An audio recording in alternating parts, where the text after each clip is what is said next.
जान शिशु सेवक हमें, भूखे बड़े निज शांति के कर बोध में शक्ति हमें।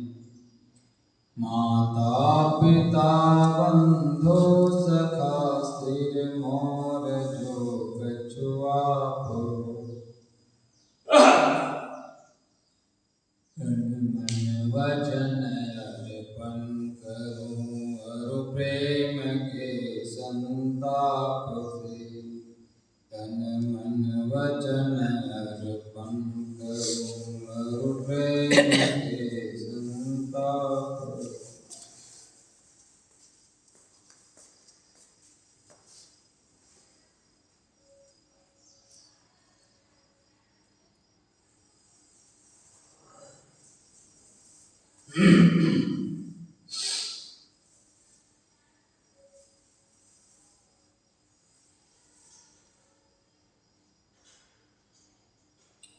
बोलिए सतगुरु कबीर साहिब की जय। सतगुरु कबीर साहब कहते हैं, संतों घर में झगड़ा भारी, रात दिवस मिले उठ उठ लागे पांच उठाए भारी। न्यारो न्यारो भोजन चाहे पांचों अधिक सवारी, कोई काबू का हटा न माने आप भी आप मुराद। दुर्मत के दुहागिन मेंढे लूटे चाप चपेरे, कहें कभी सोई जन मेरा जो घर की रात में मेरे। सतगुरु कबीर साहब कहते हैं, संतों घर में झगड़ा भारी, भारी विशेषण लगाते हैं, बड़ा भारी झगड़ा मचा हुआ संतों घर में।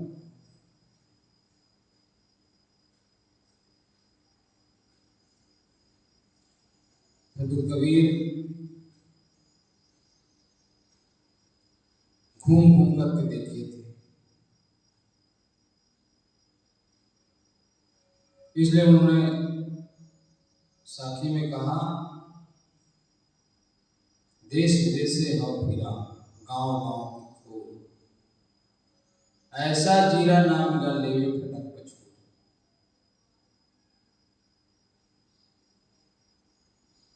देश विदेश से हो फिरा गांव गांव को,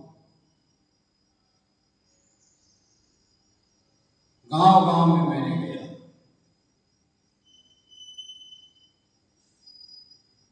लेकिन घर घर में झगड़ा। इसलिए कहा, संतों घर में झगड़ा, घर में बड़ा भारी झगड़ा मचा हुआ है।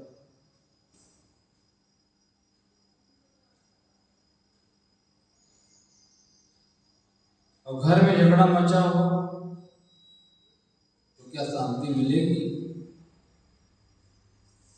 जीवन में सुख मिलेगा? नहीं मिलेगा। आपके पास सब कुछ हो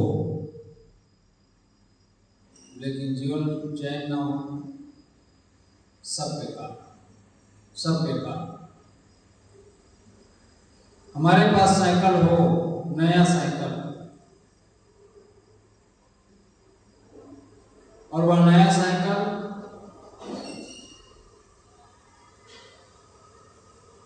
सब चीज उसका बढ़िया, सब चीज बढ़िया, लेकिन किसी ने पूछा,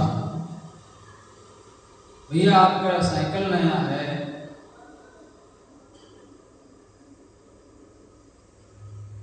क्या इसमें ब्रेक नहीं है क्या? उसने कहा ब्रेक है। क्या पंचर हो गया है क्या? पंचर भी नहीं हुआ है। आखिर आप पैदल कैसे ले जा रहे हैं जब सब ठीक है? उसने बताया साइकिल में चैन नहीं।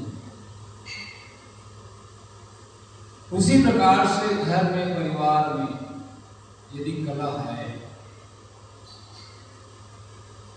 तो जीवन में चैन कहां से आएगा, शांति कहां से आएगी? हमेशा कलह मचा रहेगा। जिस घर में सुबह से शाम तक द्वंद्व मचा हो, उस घर को लोग क्या कहते हैं? नरक। वही तो नरक है।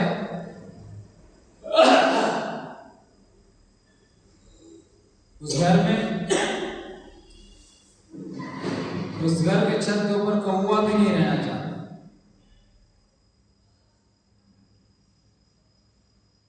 कहने का भाव यह है, उसी घर को नरक कहा जाता है।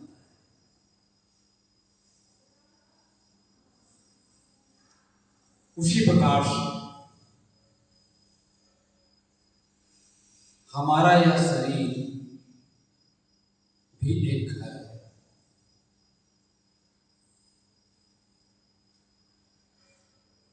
और इस शरीर में नाना प्रकार का गंध मचा हुआ है, उपद्रव मचा हुआ है, काम का, क्रोध का, लोभ का, मोह का, नाना प्रकार से। इसी से तो परेशान है।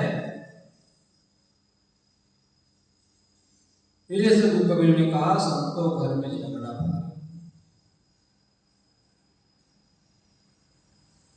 पहले लेते हैं संत किसे कहते हैं। संत की परिभाषा क्या है? संत जो कभी दुखी ना होता, हमेशा अपनी मस्ती में रहता, वह संत।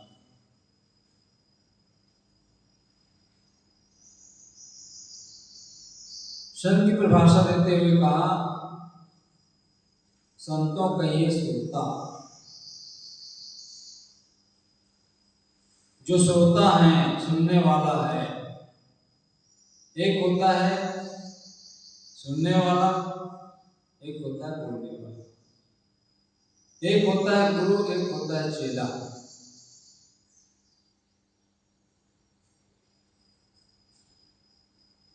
एक वक्ता, एक श्रोता।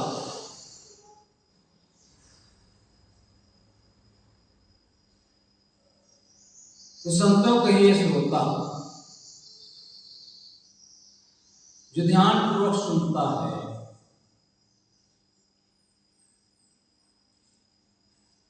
वह जो है संत।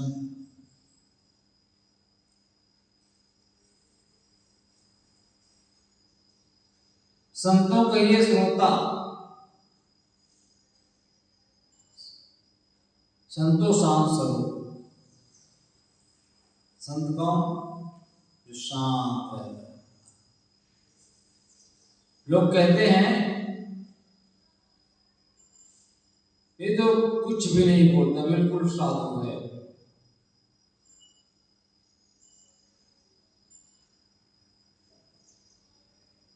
तो शांत,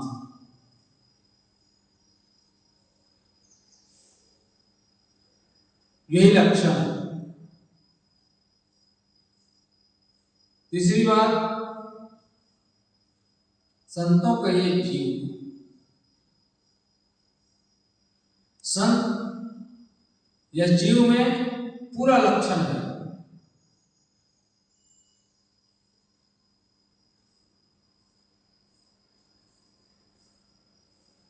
चाहे तो अपने जीवन को नरक बना सकता है, चाहे तो स्वर्ग बना सकता है। चाहे तो दुख के बीच हो सकते हैं, चाहे तो सुख के बीच हो सकते हैं।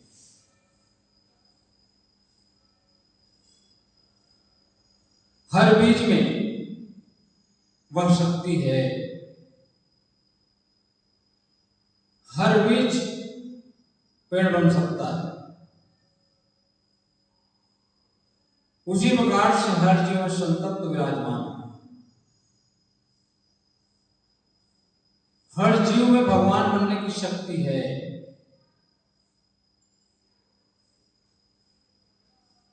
मौजूद है,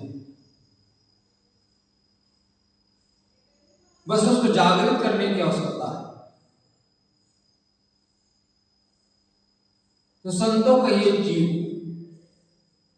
संतों शांत स्वरूप, जो निर्वाणात्म जो निर्वाह करता है, अंतिम उसको संत कहते हैं। जो भेद को जानता है, मर्म को जानता है, जड़ क्या है, चेतन क्या है, बंध क्या है, मोक्ष क्या है, सार क्या है, असार क्या है।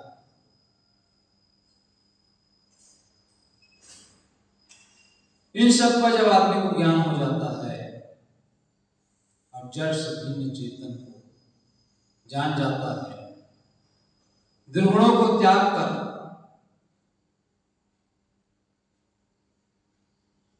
सद्गुणों को धारण कर लेता है,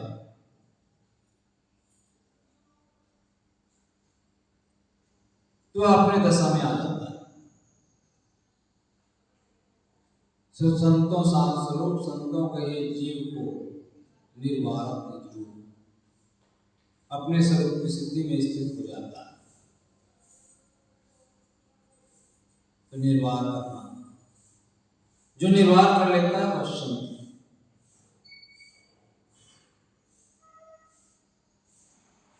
तो संतों घर में झगड़ा भारी, घर में बड़ा भारी झगड़ा बचा हुआ है। किसी के घर 5 लड़के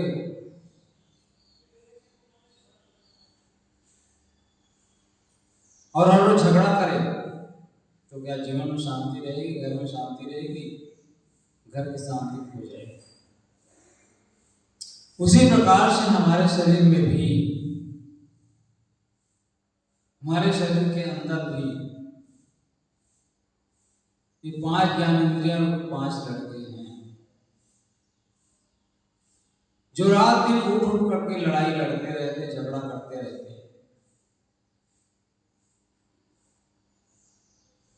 या 5 ज्ञानेंद्रियां क्या है, ये 5 लड़के क्या है?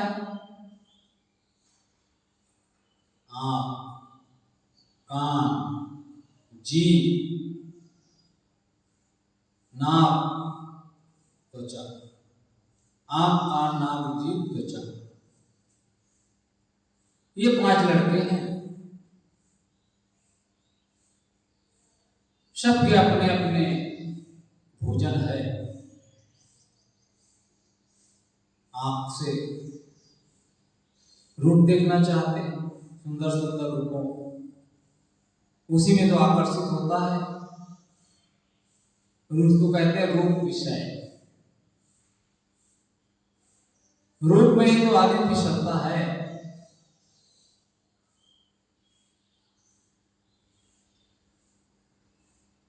तो आंख से हम रूप देखते हैं, कान से शब्द सुनते हैं, विषय भरे शब्दों को सुनकर पिघल जाता है और अपने मार्ग से विचलित हो जाता है।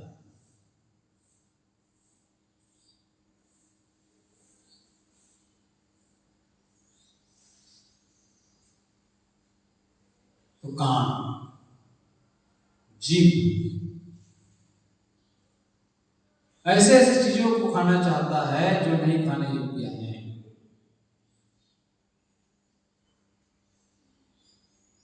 उन्हीं से तो कर्म बनता है।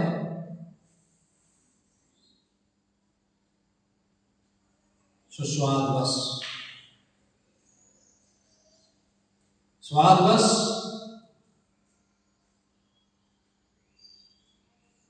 कई जीव बने जाते हैं।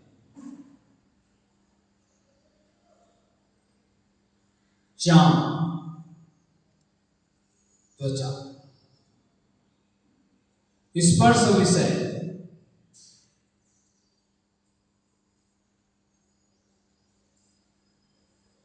स्पर्श की आसक्ति,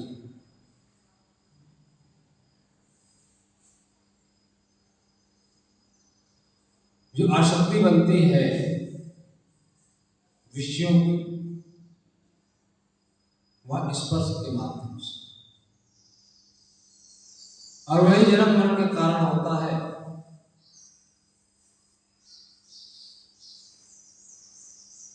गंध,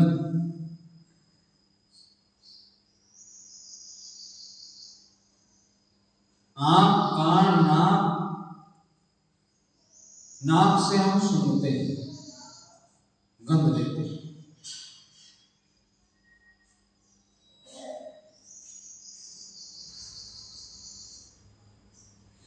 तो जो है हमारे पास 5 ज्ञानेंद्रियां हैं और सब अपने आप में सक्रिय है। थोड़ा भी हवा देते हैं, मन भौरा इसमें भूल जाता है और न्यारो न्यारो भोजन चाहता है।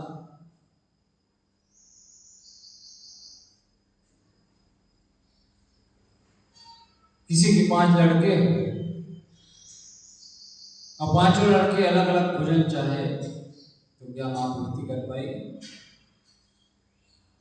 मां पूर्ति नहीं कर पाएगी। कोई कहे कि आज मैं हलवा खाऊंगा, कोई कहे पूरी खाऊंगा, कोई कहे मैं खीर खाऊंगा, कोई कहे मालपुआ खाऊंगा, कोई कहे सेवई खाऊंगा। तो सबको तो एक साथ बनाया नहीं जा सकता। तो वही तो लड़ाइयां हैं जहां मांगे उठती हो। तो सब कबीर साहब कहते हैं, संतों घर में झगड़ा भारी, यह मन बड़ा पाजी है।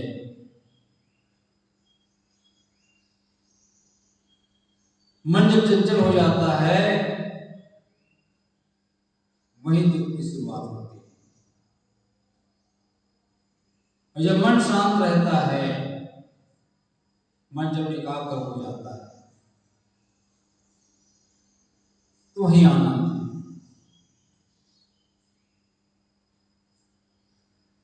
है। संतों घर में झगड़ा भारी, जो महाभारत युद्ध हुआ है,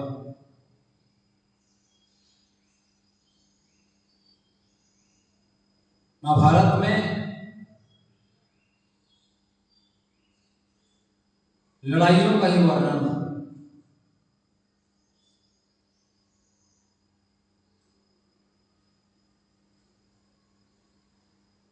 जो शुरुआत होती है थोड़ी सी चीजों के लिए होती है।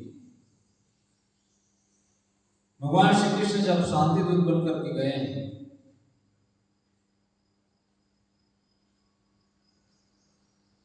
तो अंतिम में कहते हैं 5 बातें दीजिए। दुर्योधन भवक पड़ा, शकुनी अपना चाल चलते थे,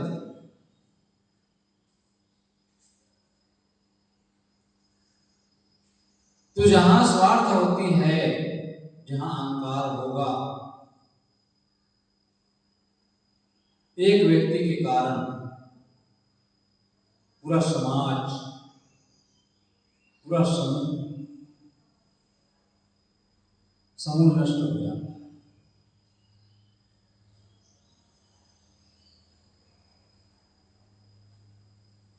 अमेरिका के जो उस समय के तत्कालीन राष्ट्रपति थे,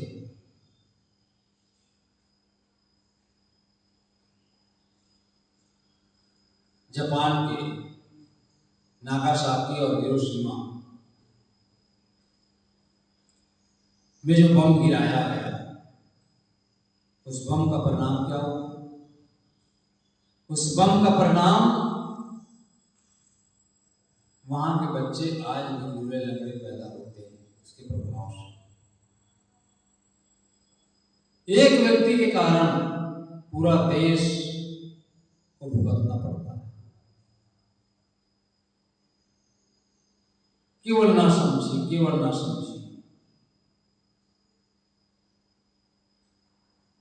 लड़ाइयां बाहर की लड़ाइयां भीतर प्रवेश कर जाती है, फिर जीवन को अशांत कर देता है। घर में परिवार में भी आप देख लीजिए,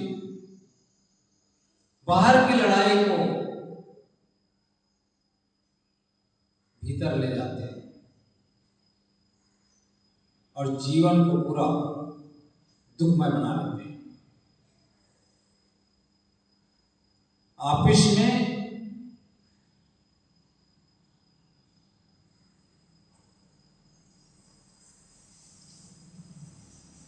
जो उनके मुखिया होते हैं, जो उनके साहब होते हैं, थोड़ी सी बात उनको कह दिए, थोड़ा डांट दिए, जब घर आते हैं पत्नी पर बरस पड़ता।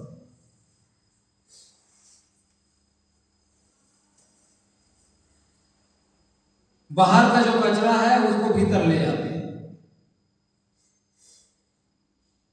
तो पत्नी का भी दिमाग खराब हो जाता है, पत्नी बच्चे पर बरस पड़ते हैं। तो इस प्रकार से पूरा घर परिवार क्लास हो जाता है, अशांति।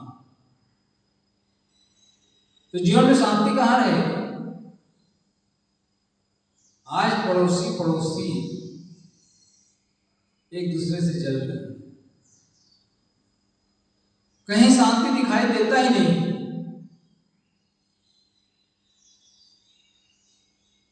क्यों? एक दूसरे को जानना ही नहीं चाहता, एक दूसरे को समझता ही नहीं, तो कलह तो होगा ही। कहते हैं कि दो ब्राह्मण बंधु बनारस से पढ़ करके आ रहे थे, आते आते शाम हो गई। शाम हुई, एक गिरपति के घर चला गया, पहचान का था।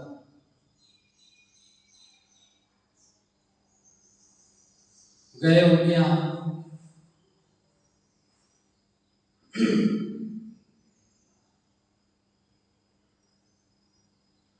गिरिपति ने भोजन का व्यवस्था किया।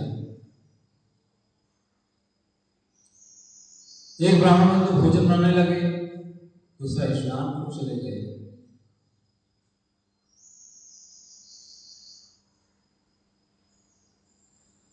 जो भोजन बना रहे थे उनसे पूछा गिरिपति ने, पंडित जी ये बताइए, अभी अभी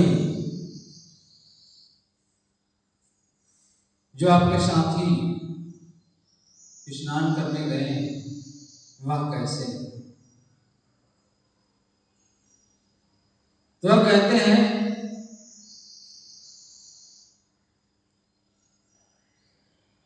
वह कितने विद्वान है, कहते हैं।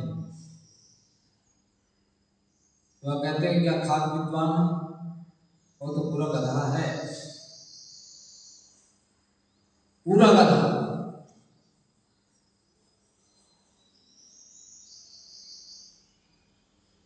जब वो स्नान करके आ गए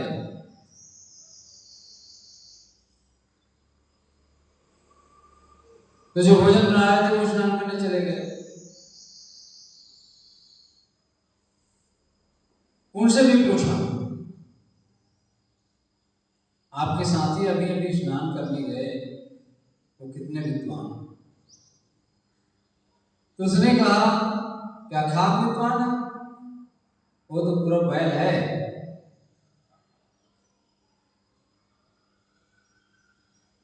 गिरिपति समझ गया।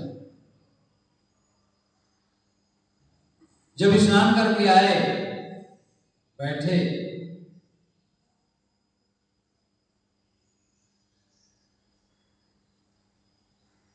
भोजन में, तो गिरिपति भोजन पारस करने के लिए आया घास दे दिया, एक को भूसा दे दिया और कहे कि लो खाओ।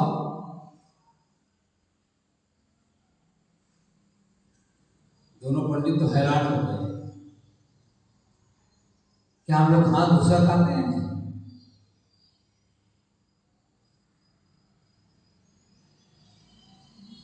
तो गृहपति ने कहा, बैल और गधा क्या खाता है? घास भूसा ही तो खाता है।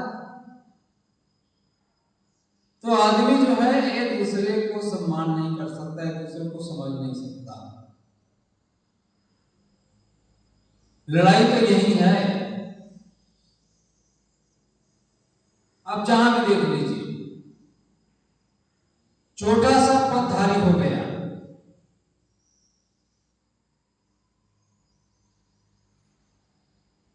छोटा सा कांस्टेबल हो गया, तो अकड़ के चलता है। मानो जो है पूरे प्रदेश का वह राजा है, इतनी अकड़। बताते हैं कि एक दरोगा साहब जब रास्ते से चलते थे, एक नेताजी जब रास्ते से चलते थे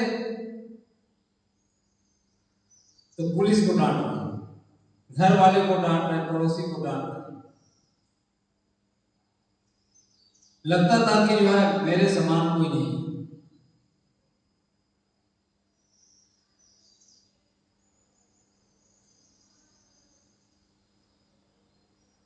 गुरु महाराज ने कहा, जो काम दूसरों को डांटने के लिए लगा रहे हैं, वही शक्ति यदि अपने भीतर लगाते तो जीवन में शांति मिल जाती।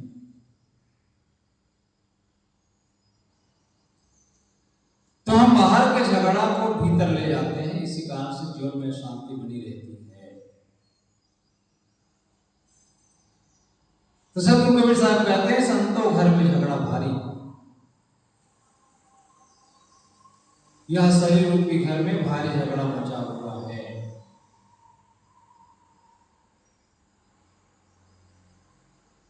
इसी को शांत करना है।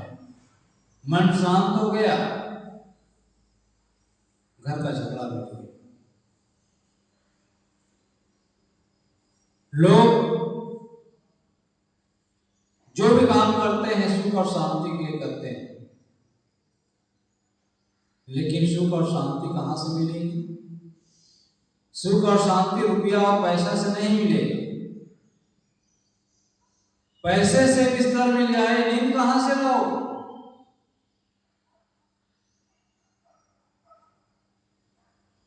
पैसे से बिस्तर तो मिल जाएगा, नींद कहां से लाओ?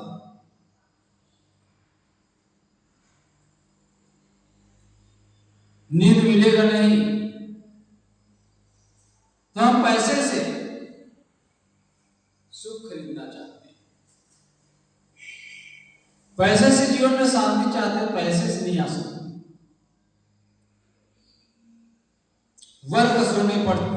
वर्क सोने का चढ़ा है गोबर की मिठाई पर। बाहर से दिखता है कि धन से सुख मिलेगा, धन से शांति आएगी, धन से सुख और शांति नहीं आएगी। वस्तु मिल जाएगी, सुविधा आपको मिल जाएगी, सुख तो है मन की शांति में। मन जब शांत हो जाता है तो सुख महसूस होने लगता है। जब झगड़ा मिट जाता है तो सुख महसूस होता है। तो सदगुरु कबीर साहब कहते हैं, संतो घर में झगड़ा भारी, रात दिवस में लूटो खिलाके पान उठाएगा।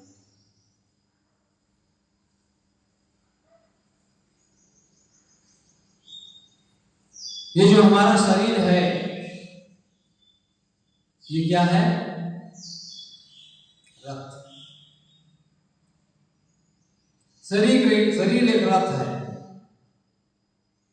इंद्रिया घोड़े हैं, मन लगाम। अब इसमें बैठा हुआ जो आत्म तत्व है, यह मालिक राजा है और बुद्धि सारथी। बुद्धि रूपी सारथी यदि शराब पी ले और वाहन चलाए, गाड़ी चलाए, तो क्या या तो कहीं एक्सीडेंट कर देगा या खाई खंडक में गिरा देगा। दुख किसको? दुख तो राजा को ही होगा ना, दुख तो आत्मा को ही होगा ना।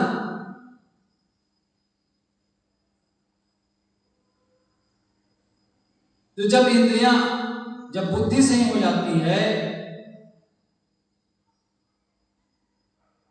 विवेक जब जग जाता है, तो झगड़ा समाप्त हो जाता है।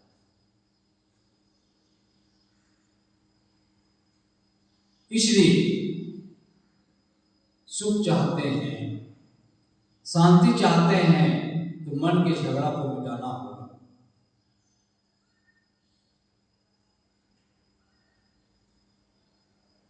और जब शांत हो जाता है तो वही शांत हो जाता है। तो सदगुरु कबीर साहब कहते हैं, संतों घर में झगड़ा भारी, रात दिवस में टूट लागे, पांच उठाए भारी, या पांच उठा रूपी जो इंद्रियां है, ज्ञान इंद्रियां, इसको वश में कर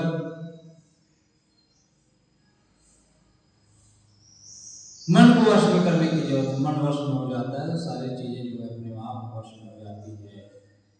तो साधना मन की साधना,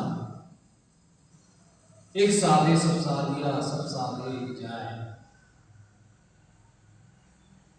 जैसे सींचे मोर को पूरे पूरे अपनाए। तो मन को साधना है, एक साधे सब साधे, एक को साधे सब सब जाएगा। पेड़ के जड़ में पानी डालेंगे, पूरा पेड़ हरा भरा हो जाएगा। इसलिए हम आप सबको चाहिए कि घर रूपी झगड़े को, घर के इस झगड़े को मिटाएं और जीवन में शांति प्राप्त करें। बोलिए सद्गुरुदेव की जय। वंदनीय गुरुदेव तुमको, वंदनीय गुरुदेव, वंदनीय गुरुदेव तुमको, वंदनीय गुरुदेव। काल जाल फंदा भारी, काल जाल के फंदा भारी, हरख लखायहु देव तुमको, वंदनीय वंदनीय गुरुदेव तुमको, वंदनीय गुरुदेव। वेद शास्त्र सब खोजत हारे, वेद शास्त्र सब खोजत हारे, जानत केवल तुमको, वंदनीय गुरुदेव, वंदनीय गुरुदेव तुमको, वंदनीय गुरुदेव। गुरु समान और को दाता, गुरु समान और को दाता, ताक करिए सेवा तुमको, वंदनीय